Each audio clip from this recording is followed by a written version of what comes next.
کسی زمانے میں ایک بہت بڑا اور طاقتور بادشاہ تھا۔ اس کی سلطنت دور دور تک پھیلی ہوئی تھی۔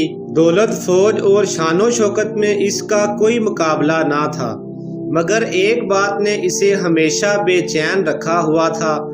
بادشاہ کی 7 بیٹیاں تھیں، سب خوبصورت، سمجھدار اور اعلیٰ تعلیم یافتہ، مگر بادشاہ کے دل میں ایک سوال بار بار اٹھتا تھا، میرے بعد اس سلطنت کو کون سنبھالے گا؟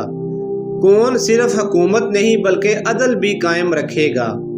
بادشاہ جانتا تھا کہ اصل آزمائش طاقت نہیں بلکہ کردار ہوتا ہے۔ ایک دن بادشاہ نے اعلان کیا، کل پورے محل میں خاموشی ہوگی، کوئی کسی سے بات نہیں کرے گا۔ میں دیکھنا چاہتا ہوں کہ خاموشی میں کون کیا کرتا ہے۔ پہلی بیٹی نے خاموشی کو غرور میں گزارا، آئینے دیکھتی رہی۔ دوسری بیٹی نے نوکروں کو اشاروں سے کام کروایا، غصہ کرتی رہی۔ تیسری اور چوتھی بیٹی نے وقت ضائع کیا۔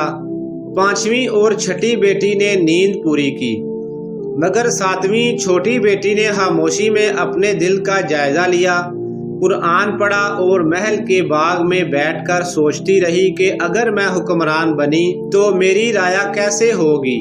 بادشاہ سب دیکھ رہا تھا مگر کچھ نہ بولا۔ کچھ دن بعد بادشاہ نے سب بیٹیوں کو الگ الگ بلایا اور کہا، میں چاہتا ہوں تم اکیلی عام لباس میں شہر جاؤ، کسی کو اپنی پہچان نہ بتانا، واپس آ کر بتانا کہ تم نے کیا دیکھا۔ پہلی بیٹی بازاروں کی چمک دمک میں کھو گئی، دوسری نے لوگوں کی کمزوریاں دیکھ کر مذاق اڑایا، تیسری اور چوتھی نے صرف شکایتیں گنوائیں، 5ویں اور 6ٹھی نے کہا سب ٹھیک ہے، ہمیں تو کچھ غلط نہیں لگا۔ جب 7ویں بیٹی کی باری آئی تو اس کی آواز بری ہوئی تھی۔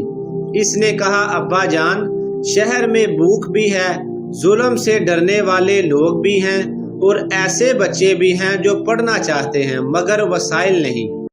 بادشاہ کے دل پر یہ بات لگ گئی۔ ہر بیٹی کو ایک ایک دن کے لیے محل کا پورا اختیار دیا گیا۔ جن دنوں بڑی بیٹیاں حاکم بنی، انہوں نے سختی، حکم اور غرور دکھایا، نوکروں کو ڈانٹا، سزا دی، اپنی بات منوائی۔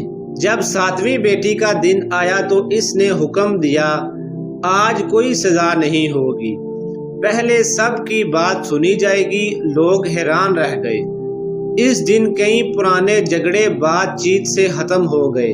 بادشاہ نے آخر میں سب بیٹیوں کو اکٹھا کیا اور کہا، تم سب میری بیٹیاں ہو، مگر حکومت صرف وہی کر سکتا ہے جس کے دل میں خوف خدا، رحم اور انصاف ہو۔ اس نے سب کے سامنے اعلان کیا کہ 7ویں بیٹی مستقبل کی حکمران ہوگی۔ بڑی بیٹیاں ناراض ہو گئیں، مگر بادشاہ نے کہا، جو اقتدار چاہتا ہے وہ اس کے قابل نہیں، اور جو ذمہ داری سے ڈرتا ہے وہی اصل حکمران ہوتا ہے۔ وقت گزرا، بادشاہ کا انتقال ہوا، 7ویں بیٹی نے حکومت سنبھالی۔ اس کے دور میں عدل عام ہوا، علم پھیلا اور لوگ کہتے تھے، یہ بادشاہ نہیں، خدمت ہے۔ طاقت، دولت اور حکم اصل چیز نہیں، اصل چیز ہے دل کا صاف ہونا اور انصاف